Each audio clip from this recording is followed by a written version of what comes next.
نحمده ونصلي ونسلم على رسوله الكريم اما بعد فاعوذ بالله من الشيطان الرجيم بسم الله الرحمن الرحيم ومن آياته أن خلقكم من تراب ثم إذا أنتم بشر تنتشرون۔ اور اس کی نشانیوں سے ہے کہ اس نے تمہیں مٹی سے پیدا کیا، پھر جبھی تم انسان ہو جو دنیا میں پھیلے ہوئے ہو۔ اس آیت کریمہ میں اللہ تعالیٰ کی وحدانیت اور قدرت پر انسان کی پیدائش سے استدلال کیا جا رہا ہے۔ اس کا خلاصہ یہ ہے کہ اللہ تعالیٰ نے اس آیت میں فرمایا کہ اے لوگو، اللہ نے تمہیں مٹی سے پیدا کیا اور جیتا جاگتا انسان بنایا۔ غور تو کرو مٹی کیا ہے؟ فرمایا مٹی ایک بے جان چیز ہے کہ جس میں حیات اور حرکت یعنی زندگی اور حرکت کا کوئی اثر نہیں۔ پھر یہی نہیں بلکہ تمہارے اندر شعور اور عقل پیدا کی، خیالات، احساسات، جذبات پیدا کیے، گفتگو کرنے، چیزوں کو تصرف میں کرنے کی اللہ تعالیٰ نے تمہیں قدرت دی۔ یہ سب چیزیں مٹی کا بنیادی جزو نہیں ہیں۔ پھر تم لوگ اپنی صفات کی پیدائش کے بعد مختلف اغراض و مقاصد کی وجہ سے دنیا میں پھیلے ہوئے ہو۔ اگر تم ان چیزوں میں غور کرو گے تو تم پر ظاہر ہو جائے گا کہ جس نے انسان کو پیدا کیا وہ واحد ہے، وہ اکیلا ہے، اس کا کوئی شریک نہیں، اور وہ کامل قدرت رکھتا ہے۔ اور فرمایا مٹی جیسی بے جان چیز سے جیتا جاگتا انسان بنانے کی وہ قدرت رکھتا ہے، اور وہی انسانوں کی موت کے بعد انہیں دوبارہ زندہ کرنے پر بھی قادر ہے۔ تو یہاں سے یہ بات ہمیں پتہ چلی کہ اس آیت میں یہ جو فرمایا گیا کہ اس نے تمہیں مٹی سے پیدا کیا، اس سے مراد یہ ہے، بظاہر تو ہم دیکھتے ہیں کہ ایک نطفے سے انسان وہ گوشت بنتا ہے، اور وہ آیت کریمہ میں پڑھتا ہوں آپ کے سامنے، تو یہاں پر ایک سوال یہ آتا ہے کہ یہ جو اللہ تعالیٰ نے فرمایا اس نے تمہیں مٹی سے پیدا کیا، اس سے مراد یہ ہے کہ علماء نے فرمایا کہ اللہ تعالیٰ نے انسانوں کی جو اصل ہے، اور وہ اصل کیا ہے؟ وہ حضرت آدم علیہ السلام ہیں، ان کو جو اللہ نے مٹی سے پیدا کیا، اور جب انہیں مٹی سے پیدا کیا گیا تو گویا کہ دیگر انسانوں کو بھی اللہ نے مٹی سے پیدا کیا۔ وہ اصل کا ذکر کرتے ہوئے اللہ نے اس کا ذکر کیا۔ اور یہاں اس آیت میں اگر ہم غور کریں تو انسان کے ابتدائی حصے میں جو انسان کا ابتدائی مرحلہ ہے اور تخلیق کو بالکل مختصر جملے میں اللہ نے بیان کیا، اور جبکہ اس کا تفصیلی بیان جو ہے وہ آپ پیچھے سماعت کر چکے تھے کہ سورہ حج میں اللہ تعالیٰ نے فرمایا تھا اے لوگوں، اگر تمہیں قیامت کے دن اٹھنے کے بارے میں کچھ شک ہو تو یا ایھا الناس ان کنتم فی ریب من البعث فإنا خلقناکم، تو فرمایا کہ تمہیں کچھ شک ہو تو اس بات میں غور کرو کہ ہم نے تمہیں مٹی سے پیدا کیا، پھر پانی کی ایک بوند کے جمے ہوئے، فرمایا ایک بوند سے، پھر جمے ہوئے خون سے، پھر گوشت کی بوٹی سے کہ جس کی شکل بن چکی ہوتی ہے اور ادھوری بھی ہوتی ہے، تاکہ ہم تمہارے لیے اپنی قدرت کو ظاہر فرمائیں، اور ہم ماؤں کے پیٹ میں جسے چاہتے ہیں اسے ایک مقررہ مدت تک ٹھہرائے رکھتے ہیں، پھر تمہیں بچے کی صورت میں نکالتے ہیں، پھر تمہیں عمر دیتے ہیں تاکہ تم اپنی جوانی کو پہنچو، اور پھر تم میں سے کوئی پہلے ہی مر جاتا ہے اور کوئی سب سے نکمی عمر کی طرف لوٹایا جاتا ہے۔ یہ نکمی عمر بڑھاپے کی طرف اشارہ ہے۔ فرمایا کہ تم میں سے پھر کسی کو سب سے نکمی عمر کی طرف لوٹایا جاتا ہے تاکہ بالآخر جاننے کے بعد کچھ نہ جانے۔ تو تخلیق کے ان مراحل میں غور و فکر کرنے سے انسان کو اللہ کی قدرت کا اور اس کی وحدانیت کی معرفت حاصل ہوتی ہے۔ اور اگر دنیا میں جتنے کفار ہیں وہ اگر یہ جو قرآن کی آیت ہے جو اللہ تعالیٰ نے غور و فکر کی دعوت دی، تو وہ انصاف کی نظر سے اگر غور و فکر کریں تو کوئی بعید نہیں کہ انہیں ایمان اور ہدایت کی عظیم سعادت سے سرفراز کر دیا جائے۔ یہ آیت اتنا بڑا پیغام دے رہی ہے۔ آگے سنیے، فرمایا وَمِنْ آیَاتِهِ أَنْ خَلَقَ لَكُم مِّنْ أَنفُسِكُم، ازواجا لتسکنوا الیہا وجعل بینکم مودۃ ورحمہ ان فی ذلک لآیات لقوم یتفکرون۔ اور اس کی نشانیوں سے ہے کہ اس نے تمہارے لیے تمہاری ہی جنس سے جوڑے بنائے تاکہ تم ان کی طرف آرام پاؤ، اور تمہارے درمیان محبت اور رحمت رکھی۔ بے شک اس میں غور و فکر کرنے والوں کے لیے نشانیاں ہیں۔ اب یہ دیکھیے، یہ آیت بھی ہمیں بہت بڑا پیغام دے رہی ہے کہ دیکھو لوگوں، اللہ کی قدرت کی ایک نشانی اور بتائی۔ فرمایا اللہ کی قدرت کی نشانیوں میں سے ایک یہ ہے کہ اللہ نے تمہارے لیے تمہاری ہی جنس سے عورتیں بنائیں کہ جو شرعی نکاح کے بعد تمہاری بیویاں بنتی ہیں تاکہ تم ان سے سکون حاصل کرو۔ اور اگر اللہ تعالیٰ حضرت آدم علیہ السلام کی اولاد میں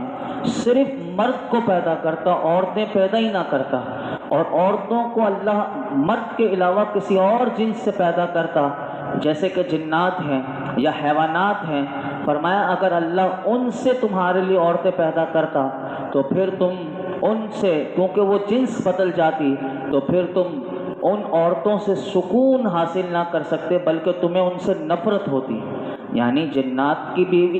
جنات میں سے اگر کوئی عورت ہوتی اور حیوانات میں سے اگر کسی اور مخلوق میں سے اللہ کسی کی بیوی بناتا تو فرمایا کہ دو مختلف افراد کے، دو مختلف جنسوں کے افراد میں ایک دوسرے کی طرف میلان نہیں ہوتا اور وہ ایک دوسرے سے سکون حاصل نہیں کر سکتے۔ پھر انسانوں پر اللہ تعالیٰ کی کمال رحمت یہ ہے کہ مردوں کے لیے انہی کی جنس سے عورتیں بنائیں، اور بنانے کے ساتھ ساتھ پھر وہ میاں بیوی بنتے ہیں، اور جب میاں بیوی بنتے ہیں تو فرمایا ان کے درمیان اللہ محبت اور رحمت رکھی۔ اور وہ جو بیوی اس کی بنی ہے، اس بیوی میں ہی غور کر لیں تو اس کی کوئی معرفت نہیں ہوتی، اس سے کوئی قرابت نہیں ہوتی پہلے، لیکن جیسے وہ اس کی بیوی بنتی ہے، اس کے نکاح میں آتی ہے تو فرمایا بغیر ان دونوں کے اندر، یعنی جیسے ان کا نکاح ہوتا ہے تو ایک دوسرے کے لیے محبت بھی آ جاتی ہے اور ایک دوسرے کے لیے ہمدردی بھی آتی ہے۔ یہ آپ جانتے ہیں، جو شادی شدہ ہیں وہ جانتے ہوں گے کہ اگر خاندان میں سے کسی سے نہیں ہوئی، غیر کسی میں سے آئی ہے عورت، تو لیکن کیسی اللہ میاں بیوی میں محبت پیدا کر دیتا ہے۔ تو فرمایا بے شک ان چیزوں میں غور و فکر کرنے کے لیے اللہ کی عظمت اور قدرت پر دلالت کرنے والی بے شمار نشانیاں ہیں۔ اگر وہ ان میں غور کریں تو انہیں معلوم ہو جائے گا کہ جس نے دنیا کے نظام کو اس احسن انداز میں قائم رکھا ہوا ہے تو پھر وہی مستحق عبادت ہے کہ اسی کی عبادت کی جائے کہ وہ کامل قدرت والا ہے۔ یہاں پر علماء کہتے ہیں جب ہم غور کرتے ہیں تو اس آیت میں یہ پیغام بھی ہمیں ملتا ہے کہ اسلامی معاشرے میں اور مغربی معاشرے میں خاندانی نظام میں اختلاف کیوں ہے، ان میں فرق کیوں ہے۔ تو آئیے میں آپ کو سمجھاتا ہوں جو علماء نے لکھا۔ اسلامی معاشرے میں اب دیکھیے کہ شرعی نکاح سے جب میاں بیوی ہوتی ہے پورا ایک خاندانی نظام کا سسٹم قائم ہوتا ہے۔ فرمایا اس خاندانی نظام کو قائم کرنے اور اسے برقرار رکھنے کو خاص اہمیت دی گئی، اور اس نظام کی عمارت چونکہ مرد اور عورت یعنی شوہر اور بیوی کے درمیان جو رشتہ ہے اسی کی بنیاد پر یہ کھڑا ہوتا ہے، اسی لیے اسلامی معاشرے میں اس بنیاد کو مضبوط تر بنانے کے لیے خصوصی اقدامات کیے گئے۔ ان میں سے ایک یہ ہے کہ فرمایا کہ عورت اور مرد کے جو ازواجی رشتہ قائم ہوا، وہ رشتہ جو ہے وہ آپس میں ذہنی اور قلبی سکون اور باہمی ذمہ داریوں کی تقسیم کی اصل بنیاد ہے۔ اگر فرمایا کہ ازواجی تعلقات قائم کرنے کو ذہنی سکون حاصل کرنے کا ایک ذریعہ اللہ نے ہمیں دیا، اور جب شوہر اپنی بیوی سے اس کو ذہنی سکون ملے گا تو اس کا ہوگا نتیجہ کیا؟ فرمایا اس کا نتیجہ یہ ملے گا کہ جب شوہر اپنی بیوی سے ذہنی سکون اس کو مل رہا ہوگا تو ان دونوں کی باہمی زندگی پرسکون ہوگی، اور جب میاں بیوی ایک دوسرے کے لیے اطمینان اور سکون کا ذریعہ بنیں گے تو پھر ان سے بننے والا پورا خاندان جو ہے وہ خوشیوں سے بھرا ہوگا۔ اب دیکھیے، آپ غور کرتے جائیے، اور جب ہر خاندان جب ایک خاندان نے دیکھا کہ یہ کتنا خوشیوں سے، یعنی کس طرح ان کے درمیان آپس میں محبت، رحمت ہے، اور ایک دوسرے کے حقوق کو سمجھتے ہیں، ایک دوسرے کے فرائض کو سمجھتے ہیں، اور بالکل گھر خوشیوں سے بھرا ہوا ہے، تو پھر ہر خاندان جب اس دولت سے مالا مال ہوگا تو جو معاشرہ پھر بنے گا تو فرمایا وہ معاشرہ بھی خود امن و سکون والا ہوگا۔ اور یہاں ہر صاحب عقل اس بات کا مشاہدہ کر سکتا ہے کہ معاشرے میں جہاں اسلامی تعلیمات پر عمل ہوتا ہے، آپ دیکھ لیجئے وہاں سکون اور چین نظر آتا ہے، اور جہاں اسلامی تعلیمات کو چھوڑ دیا جاتا ہے آپ کو وہاں بے چینی اور بے اطمینانی نظر آئے گی۔ اسلامی معاشرے کے مقابلے میں جب ہم مغربی معاشرے میں جیسے یورپ میں اور جو مغرب میں ہے اس معاشرے پر نظر ڈالتے ہیں تو اس میں بسنے والی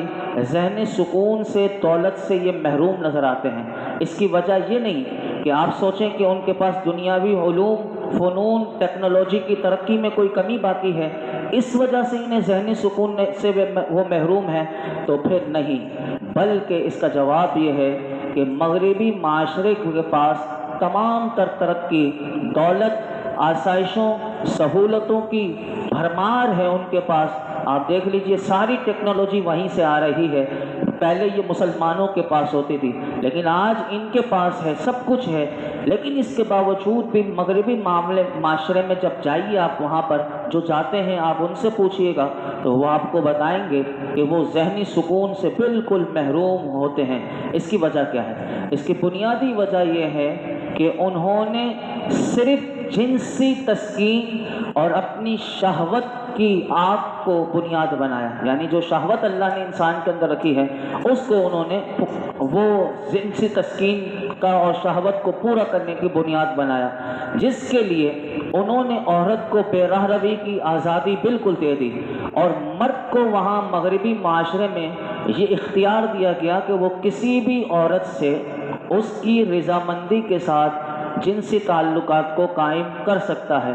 جبکہ مغربی معاشرے میں ذہنی سکون کے بجائے بلکہ جنسی تسکین کو بنیاد بنایا گیا۔ یہ پوائنٹ نوٹ کیجئے گا کہ ذہنی سکون کے لیے صرف جنس، یعنی وہ اسی کی جنس سے بس وہ جنسی تسکین، وہ اس کو بنیاد بنایا گیا، اور عورت کی حیثیت صرف اتنی ہے کہ محض صرف اس سے جنسی تسکین کا وہ ایک آلہ ہے۔ اور اس کا نتیجہ پھر کیا نکلا مغربی معاشرے میں؟ اس کا نتیجہ یہ نکلا کہ وہاں اس معاشرے میں جو عورتیں ہیں وہ کنواریاں، لڑکیاں، بچیاں جو ہیں، اب جب ان سے جنسی تسکین حاصل کی جاتی ہے تو وہ جب مائیں بنتی ہیں تو ان سے جو بچے پیدا ہوتے ہیں وہ حرامی بچے، کیونکہ وہ زنا سے ہوئے، کیونکہ وہ کسی نکاح سے تو نہیں ہوئے،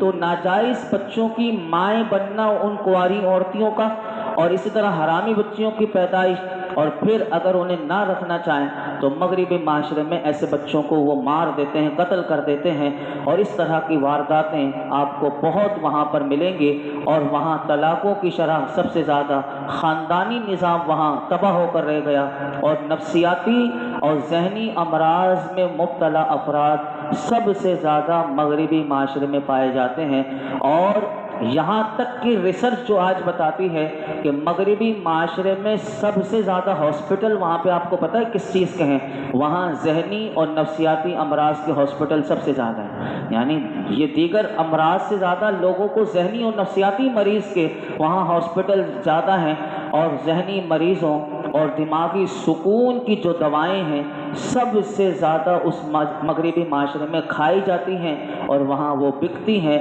تو اور ایک اور بھی اس کا نتیجہ یہ بھی ہے کہ جب ذہنی سکون کے بجائے جنسی تسکین اسی طرح حاصل ہوگی تو پھر وہاں یہ بھی دیکھنے میں آیا کہ پاگل خانوں کی تعداد بھی سب سے زیادہ ہے، یعنی جب انسان نفسیاتی ہوگا تو پھر نفسیاتی میں جب اپنے آخری حد پر جائے گا تو وہ پاگل ہوگا، تو وہاں پاگل خانے بھی سب سے زیادہ بنے ہوئے ہیں اور وہاں ان کو ڈال دیا جاتا ہے۔ اب دیکھیے، اب اس کو سمجھیے تو لہٰذا مسلمانوں کو یہ چاہیے، علماء کہتے ہیں کہ مغربی معاشرے کی اندھی پیروی کر کے اپنے ذہنی سکون کو اور خاندانی نظام کو تباہی کے تہانے پر لانے کے بجائے بلکہ ان کے حالات سے عبرت حاصل کرنی چاہیے، اور اسلامی معاشرے کے جو اصول اور قوانین اللہ نے میاں بیوی کے دیے ہیں، اگر میاں بیوی اس مغربی معاشرے کے قوانین کو نہ دیکھیں بلکہ جو اسلام نے پیارا پیارا انداز دیا ہے تو اس پر عمل پیرا ہوں گے تو انہیں ذہنی سکون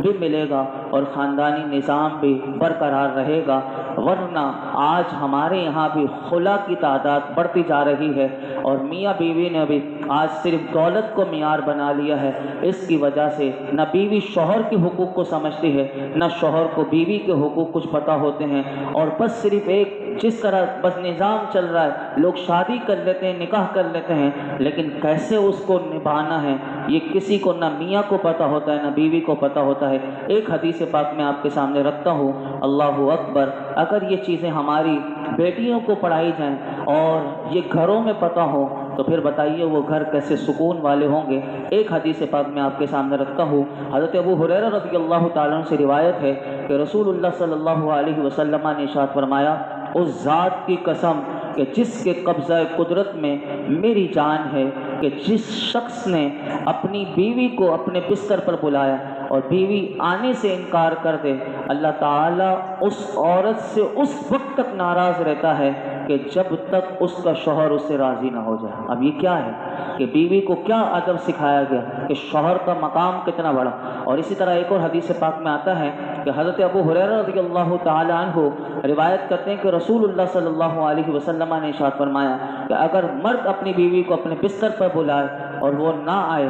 مرد بیوی سے ناراض ہو جائے تو صبح تک فرشتے اس عورت پر لعنت کرتے رہتے ہیں۔ تو یہ وہ چیزیں ہیں کہ جو میاں بیوی کے معاملات بھی ہیں، اور ان کا کیسا نظام ایک ہونا چاہیے، پورا ہمیں اسلام اس کا شکل دیتا ہے۔ لہٰذا ہر بیوی کو چاہیے، پیغام اس آیت میں یہی ہے کہ وہ اپنے شوہر کے آرام اور سکون کا خاص طور پر لحاظ رکھیں۔ لیکن آج کل بیویاں بھی یہ چاہتی ہیں کہ وہ شوہر ہمارے سکون اور اس کا لحاظ رکھیں، اور اپنی طرف سے اگر بیوی اپنے شوہر پر کوئی پریشانی نہیں آنے دے گی اور اپنے شوہر کو ہر لحاظ سے سکون میں رکھے گی تو وہ گھر میں پھر وہ سکون ہی سکون ہوگا، کیونکہ مرد جب سکون میں ہوتا ہے تو پھر وہ اچھی طریقے سے معاشرے میں کام بھی کر سکتا ہے، تجارت بھی کر سکتا ہے، اور وہ پھر اپنی بیوی کو وہ سکون دے سکتا ہے۔ لیکن بیوی شوہر کو سکون نہ دے تو بتائیے وہ گھر جنت سے جہنم بن جاتا ہے۔ یہ اسی لیے اللہ تعالیٰ نے یہ قرآن کی آیت میں کہا